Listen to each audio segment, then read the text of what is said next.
Welcome to Pittman and Friends, the curiously probing, sometimes awkward, but always revealing conversations between your host, Anne Arundel County Executive Steuart Pittman, that's me, and whatever brave and willing public servant, community leader, or elected official I can find who has something to say that you should hear.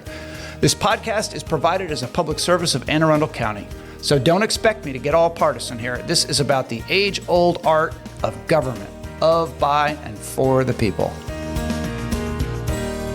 All right, well, I am Anne Arundel County Executive Steuart Pittman here with another of my friends. This is Jack Martin, who I would call the Director of Information Technology, but he just pointed out to me that he's the Information Technology Officer because it is an office, unlike a department.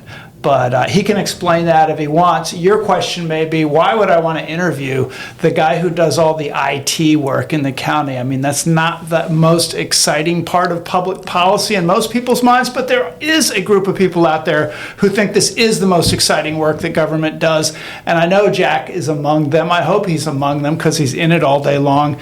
And I am actually learning that the importance of IT to what we do to serve our citizens cannot be overstated. So, and I also just like Jack. He's cool. Everybody likes him. He's funny. I don't know. Now I put him on the spot. He thinks he's going to have to be funny, but he's laughing right now.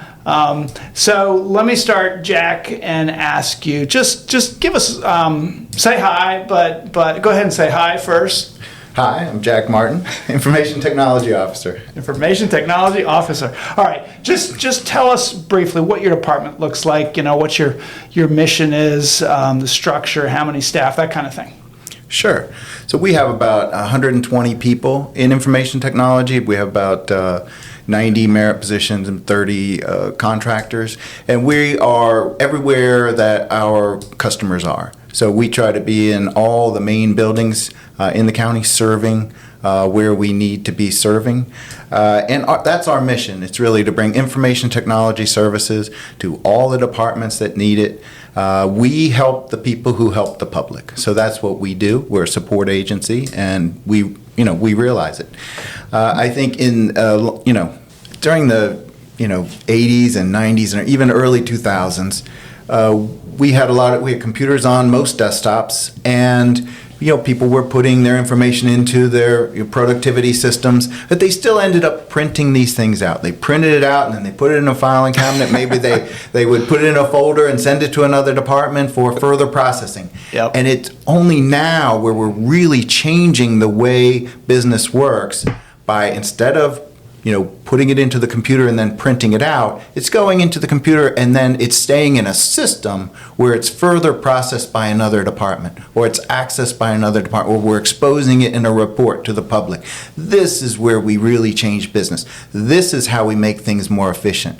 We have the systems and the databases and the capabilities on the back end to process this. That's where information becomes a powerful force for government. Yeah, and we say that we always say we're making government more efficient. We're doing things more efficiently with computers, and then you tell me you got 120 people doing it.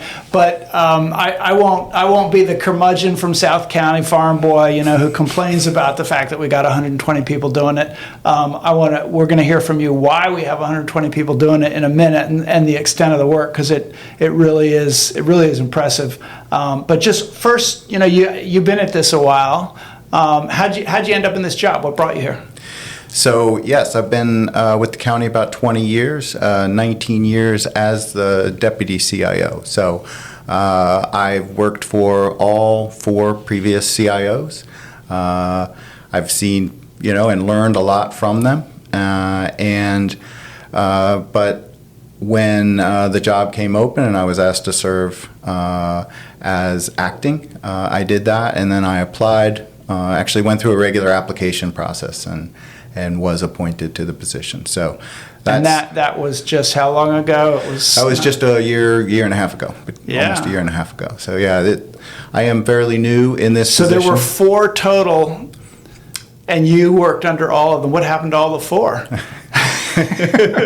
So the nature of this business is that there is some turnover. It was an impossible job, maybe. I know. I'll just call up all the previous county executives and ask them what happened to the former IT officers. I think that's a great idea. When we lost the last one, I wondered, who we could bring in that could take over all of these myriad projects that are going on, and when I found out there was this guy who'd been there for 19 years as the deputy, I thought, well, there must be some reason that he's stuck in that position all these years. It turned out that you were absolutely the person that everybody was hoping would take on this job at some point, the people who worked under you. It's been a breath of fresh air for me because you explain things in ways that even I can understand. And I know I don't understand them thoroughly, but enough to make the decisions that I have to make. And there seems to be a real positive attitude around there these days. So, and things are moving forward. Usually when I meet with you or talk to you, it's because either something's changing in a big way that everybody has to know about, some system, or something's costing a lot more money than you thought, and you come in with a huge budget request. But we always have a positive outcome. I know there are a lot of different big projects that you have going on, and you often have outside consultants. There's one that I've been really excited about since I took office. It's taken longer to implement than I had hoped. It's called the Land Use Navigator, the Loon. Tell us what it is and why it's taken so damn long to implement. So the Land Use Navigator is a really big project for us, and we've been, I guess, involved with that for, at least 5 years now. But we have had some really big successes with that, and they've already shown us that we're on the right path, and that it's very meaningful. So one of the ways that we can measure success is by, looking at, did we make a process more efficient internally? Let me back up to where we were, which is applications to plan and zoning and inspections and permits to do anything on the land, right? Whether it's a grading permit or a subdivision or an addition to your porch was done with paper, right? Right. And often people were trying to do research to look up activities in the past. When the long-range planners were trying to look at the future, and our stakeholder advisory committees and the region plans, it was really hard to put data together. When this council was trying to do legislation, it was really hard. We couldn't go to plan and zoning and say, can you pull this data about what's been done in different parts of the county? Because it was all in files and it was slow. So I know other counties had electronic systems for applications. Is that where we're going everywhere? It is, and it's really important. It's to get the interfaces, the user interfaces, directly into our constituents' hands, so they can fill out the form. They know the most about what it is that they're wanting to do. They just don't necessarily know all the rules that we're using for, whether it's some sort of permit. But I think that one of the main things that this system brings is it gets all of our land use departments into one system, so they can view all the data. They have, as you mentioned, access to all the historical data.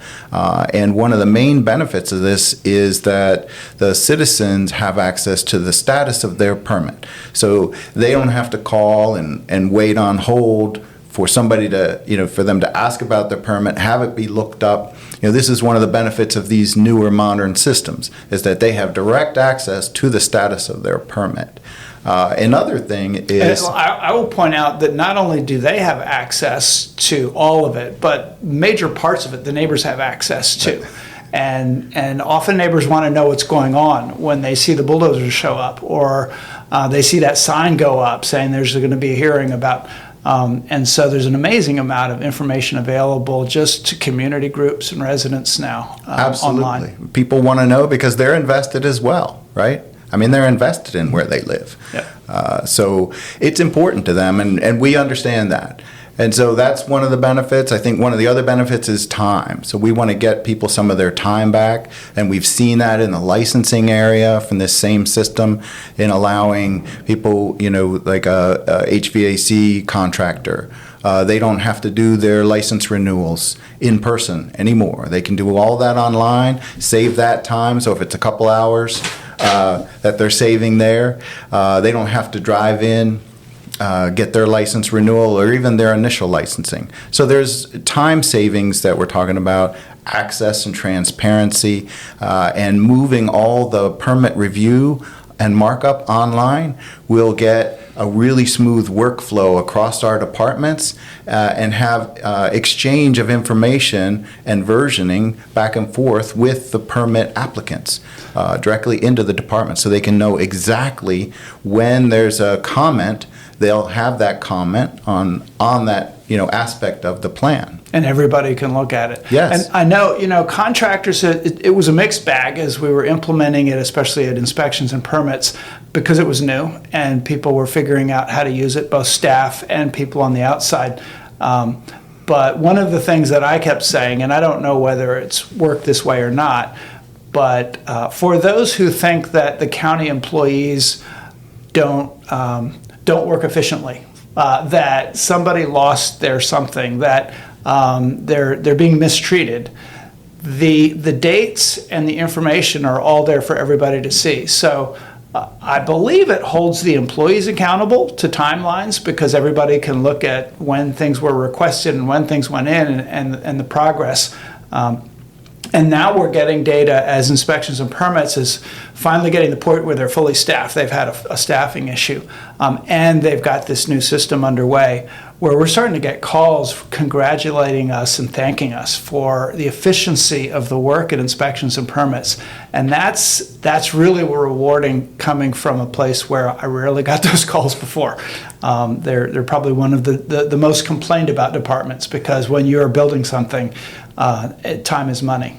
It absolutely is. And fairly or unfairly, there's just an aspect of it, a lack of information, what fills the void, question marks, or worse. So people want to know what the status of their permit or their review or their inspection, they want to know what that is.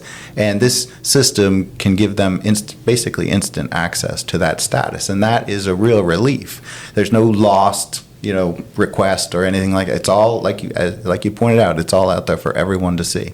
Let's jump to public safety, because I know you have a lot of projects that you've been doing with dispatchers and radios and all of that. And the one, really the sexy one right now, is the RTIC, the Real-Time Information Center over at the police department that you've been putting together. Tell us what that is.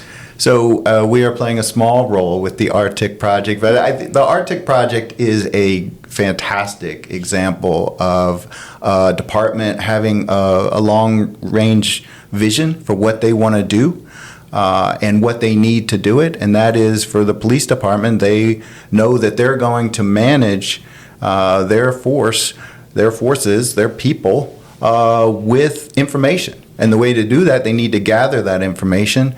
And so that's where the Real-Time Information Center comes in. They're going to bring in these information sources, and they're going to view and manage them in this. And when you say information, that includes video feeds from businesses that have cameras that have connected and have agreed to connect, right? Correct. All kinds of video. Body-worn camera video from officers. Yes, all kinds of video sources, including both of those, as well as probably other video sources. They could have, a aerial vehicle in the future. It could be from their helicopter. It could be many, many sources.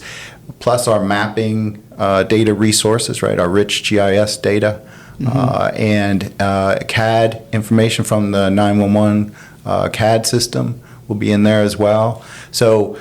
Yeah, I've heard they're getting from the school system. They're getting the floor plans of the schools. So if there were a school shooter or an incident in a school, there would be somebody sitting in the Real-Time Information Center looking at a screen, right? And they would have video feeds of active crime sites and buildings that are involved in those crime sites, and body-worn camera information, and they would be getting that information back to the officers in real time, right? Absolutely. Almost like something you'd see in a movie. I think that's the futuristic vision for that. I think we don't even know all the different ways that this can be used, but I think the important thing that I take away from this is that they know they're going to improve their outcomes for the public by using more information. And I couldn't agree with that more. I think that has the best possible of all possible chances of succeeding. And so we're right there helping them out. We're supporting we supported the design and build out of that room, and I think it's very exciting as they go forward and looking at agreements with private sector businesses that have video feeds and things like that. Anything that can help them with their project. We also help out with we support the 911 call center. We support. There was a big, which is being put together, a new project integrating police and fire. Probably one of the last counties in the state to do so, but we're going to have the best when it's done, right? Absolutely, and better late than never. I think there's a ton of potential there. In addition to that, we are working on bringing a new CAD system to the county. So that is a big project for us, helping out police and fire find the right fit. Find the right system to bring in. And then we support the new radio system. So there's a new radio system that's tightly integrated with the 911 call center. Yeah, those really expensive Motorola radios and the towers and the whole system, yeah. It's all about making sure that our public safety employees have all the tools they need to support the public, right? So if they know that no matter where they are, they can push a button and call their team members, right? If they get in a bind, then they're going to go all out supporting the public as much as they can because they know they've got backup. Yep. And that's what we wanted to bring with that system. We did bring best system possible to bear. And that was designed, that was, I think, a 7-year project, 6 or 7 year project. And that's just wrapping up now, very successful. And we increased we doubled the number of towers, basically. And so, we've got tower shelters and, the servers. We've got every necessary element to make sure that it's not just, it's not just a tower network. It's everything that goes along with it to support the communication infrastructure. That's public safety. Tell me, what is Paymentus? Paymentus is a great tool for us. It's basically a single source where we can bring all of our applications that a constituent or citizen may utilize to pay a bill for the county. This one portal has the ability to bring any of them in and allow a citizen to pay, have one way to pay a county bill, which is really nice. We haven't finished that project. So they don't have to come into the Arundel Center with their handwritten check or their cash money anymore and pay? They don't have to. They still can, and some people prefer that. But and we haven't finished integrating this Paymentus with all of our systems, but that is the goal, to make it as simple as possible. You have one way to pay, and it'll work with every system we have. And so that's one of the main ways that we selected it. It had the most potential to integrate with all of our our other systems. So the big centralized system with all of the county's finances in it, is it true that it's on mainframe computers and it was put together 25 years ago? That is correct. And it's still operating? That is correct. It is operating. It is still functional, and it's technically fine, but we do need to replace it. There's a couple reasons, besides the fact that it's very, very old, and that is that... nobody knows how to work it anymore, right? You know what? They are not being taught how to work with those systems anymore in school. So that is a real reason to actually upgrade it. But for our users, just to have a more modern interface with more workflows and better reporting. It'll enable us to work more efficiently here in-house with our financial system, just bringing something that has a lot more modern interface and capabilities to it. It'll also have all the cloud capabilities and very tight integration with all of the interfaces. So it's a big project for us, but it's one that we've known was coming. And we look forward to and succeeding. just a taste of how these things work in government, I have to note that last week we had a cabinet meeting with all the department heads, and Jack came in and did a presentation about this new system that was going to be coming, knowing that everybody in the room had a group of employees under them who were used to the old system, and change is hard. They've learned how to use the old system, and you gave a very inspiring pitch for how this was going to ultimately make life easier, even though there would be a period of change. And I've got to say that I know that we lose staff over these changes, that folks have been here for 15, 20, 25 years. They don't want to learn something new. I know at inspections and permits, the inspectors who had been doing things one way didn't want to change to iPads and all of this, and we lost some of them. Look, change can be hard. Change is hard. I mean, look at getting a new car or even a new cell phone. Sometimes you just don't feel like dealing with it. I know years ago I used to buy the same brand cell phone again and again, so I could just move everything over to the new one. I didn't have to change. Change can be hard. So I understand that. I wouldn't retire over it, but I do understand the sentiment. And I think that it's important for us to embrace the potential of the new system and understand there will be short-term pain and long-term gain for everyone.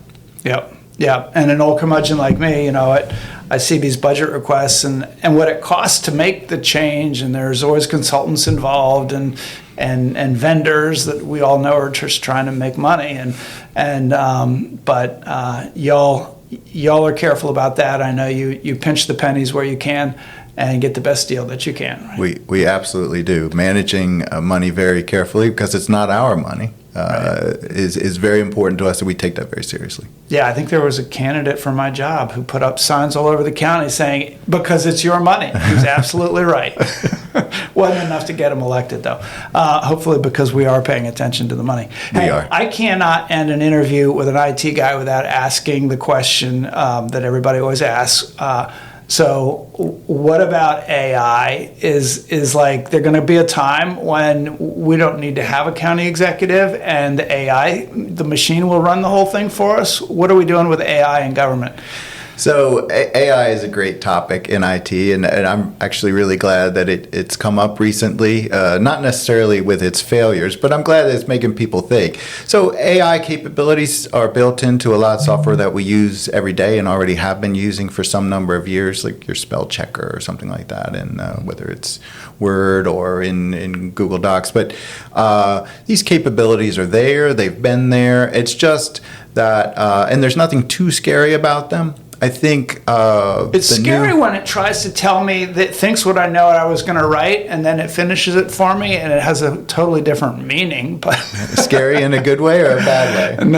Well, it's funny sometimes. Okay, absolutely. I think LLM, or large language model AI, is a new type of AI, so that's a new spin on it, and that's, at this point, it's a very immature technology, and so it's going out and it's kind of getting information from untrained databases. So we don't know or control where it's getting its information from, and that's the scary part. So AI itself has been around a long time and really isn't that scary, but this new version where the vendors are kind of using us to beta test what they've built, it's new and interesting, and you do need to be cautious how it's used. And we are being very careful with AI here in the county. We've set up policies. We've required everyone who wants to use it in the county to register with us. and tell us how they're using it, and we're making sure that they agree to our policies not to put anything confidential in there, and certainly not to use it for anything that's HIPAA protected or PII type of information. So other than that, I think it can be helpful, helping you formulate a letter or a couple paragraphs on a topic. We did a survey a couple months ago, and I asked it to help me formulate 10 questions on customer service. And they were actually very, very good. So for some things, it can be helpful, but you don't want to feed it things that you don't want, to be utilized out in the public. And you mentioned to me a week or two ago, and then in the newspaper, in an interview on this very topic, where they were asking local IT folks about AI, that you have had some testing that has failed and you have backed off on it, like for permitting. You were hoping that AI would be able to help people get through the maze and all the questions that you ask in a permitting process, but that it wasn't really giving the right answers. Yes, we've done 2 sizable projects testing AI. One was a huge success, and one, as you mentioned, was not a complete success. And that was, helping people get better information about the permitting process, and that is, going back to the data that's training these things. It's not magic, right? It's data that's feeding the system on the back end, and so it didn't have enough data to feed it so it would give the correct answers. And we're working with inspections and permits. We expect to have another version of that in the near future where it will be successful. In another project where we used AI to look at incoming requests from constituents, it was actually very successful at summarizing the request and giving kind of a sentiment reading of that request, so that the person who was reviewing and prioritizing requests could quickly and easily do that. So there was still a person involved. It wasn't actually giving the answer to the... No, that's correct. Good. Absolutely. We have people involved. Good. Yeah. Well, so last thing I want to ask about, because this is something, I like to ask anybody who's a manager of a lot of people. You're a manager of a lot of people and a lot of projects that can be really frustrating and hard, and maybe that's why, we change IT officers from every few years. But people like you, and the morale over there seems great. I've been to some of your parties and eaten cake and pizza with you. What's your secret to managing a team like this? Well, I tell you what, I think opinions on that can vary, but I think it all goes back to the team, right? We have a fantastic team of professionals in IT. They're very knowledgeable, and they're dedicated to the mission. And that's, when you have that, you can do literally anything. And so what I've learned over the years is that when you have a group of pros that are basically go-getters, you need to set them up for success and let them go. So basically, get them the resources that they need to do their jobs, and then clear any problems. So you want to make sure that there's no issues procuring anything that they need, that they have the funding that they need to do their job, that there's any policies they need in place or modifying policies. You need to make sure that they can just go do their job, and they're doing it because they're very dedicated to the mission, serving all of our departments. They know the technology side of it. They learn enough about the business side. They're certainly not, pros at the business side, like say in public works or in public safety, but they learn enough to be supportive of the projects that we're involved in, and they go help out all the time. We're there all the time. Yeah, they are very, very helpful. I know. I go to Janine goes to your folks, and then they tell us how to work our stuff. It's usually not broken. It's because we haven't figured out how to work stuff. But great. Well, you have really hit the ground running in the last year. You've convinced the county council that you've got everything under control, and we've all said yes to all of your requests. I know you do the dirty work for them so that they have the funding and get through all the bureaucracy of government and don't have to worry about that, and you do.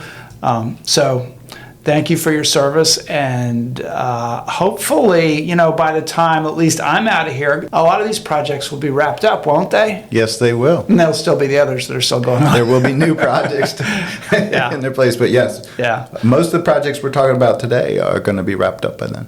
Good. And that's Well, great. I know that on behalf of every department head in the county, thank you for what you do to make all of their lives easier, and that absolutely trickles down to every one of our residents. So, thank you. I appreciate the opportunity to talk about this today with you. Thank you. All right.